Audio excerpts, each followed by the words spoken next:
अध्यक्ष महोदय, नक्कीच लक्षवेधीच्या माध्यमातून सन्माननीय सुहास वाबरे यांनी महत्त्वाच्या विषयाकडे लक्ष वेधलेलं आहे.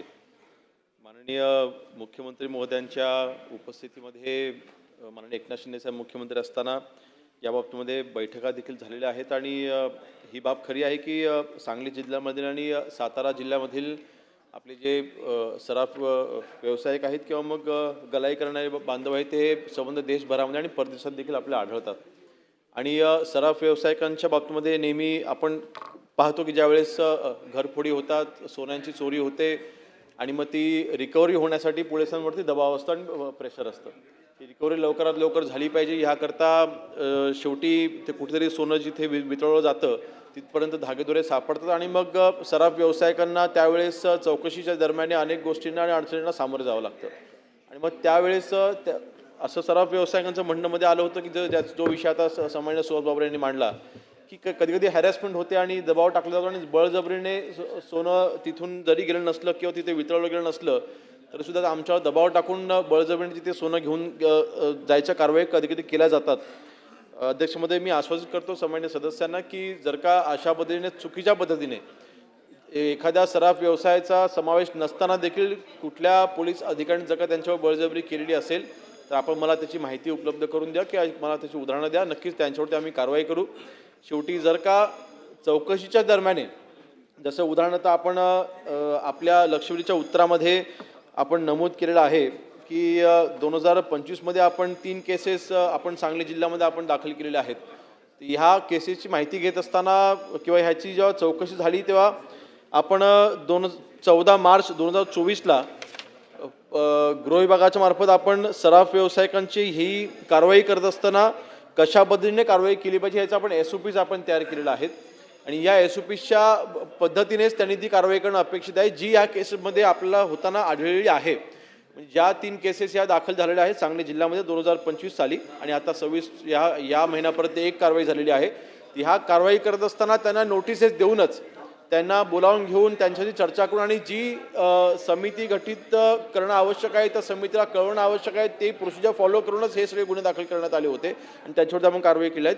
तशी प्रोसिजर ही अर्थातच सगळीकडे झाली पाहिजे असं अपेक्षित आहे. त्याकरिता आपण जो इथे प्रश्न उपस्थित केलेला आहे की प्रत्येक जिल्हानिहाय दक्षता समिती असणं आवश्यक आहे. ही बाब देखील खरी आहे की मागच्या 2024ला हे आदेश निर्गमित होऊन देखील मागच्या 2 महिन्यापूर्वीपर्यंत ह्या समिती गठीत झाल्या नव्हत्या, परंतु आता मात्र 24 जिल्ह्यांमध्ये ह्या समित्या गठीत झालेल्या आहेत. कमिशनरमध्ये जिथे जिथे आयुक्तालय आहेत त्या ठिकाणी DCP स्तरावरती ह्या सगळ्या जे काही समित्या आहेत त्या गठीत होणं आवश्यक होतं. तर पुढच्या 30 दिवसाच्या आतमध्ये या सगळ्या समित्या या गठीत होतील असं मी आपल्याला आश्वासित करतो.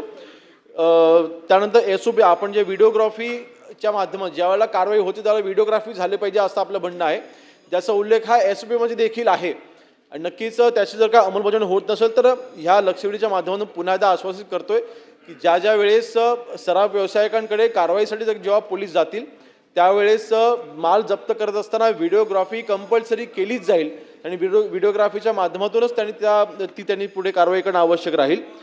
त्यानंतर आपली जी मागणी होती की एक कक्ष स्थापन करावं, कारण हे आपले जे गलाई करणारे जे काही बांधव आहेत हे देशभरामध्ये आहेत, परदेशात देखील आहेत.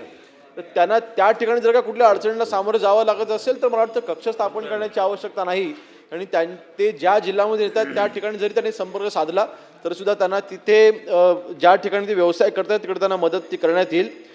चौथी आपली मागणी होती की केंद्रीय मंत्री महोदयांसोबत बैठक, कारण हा प्रश्न काय फक्त महाराष्ट्रापुरतं सीमित नाही, पूर्ण देशभरामध्ये आपले हे गलाई बांधव आहेत त्यांचा हा प्रश्न आहे. त्यामुळे माननीय मुख्यमंत्री महोदयांना विनंती करून त्यांच्यामार्फत आपण केंद्रीय मंत्रालयापर्यंत संपर्क साधून आपले देश स्तरावरती आपल्या ज्या समित्या आहेत किंवा त्यांची जी काही संघटना आहेत त्यांच्यासोबत माननीय केंद्रीय मंत्री महोदयांसोबत बैठक लावण्याची विनंती ही आपल्यामार्फत केली जाईल.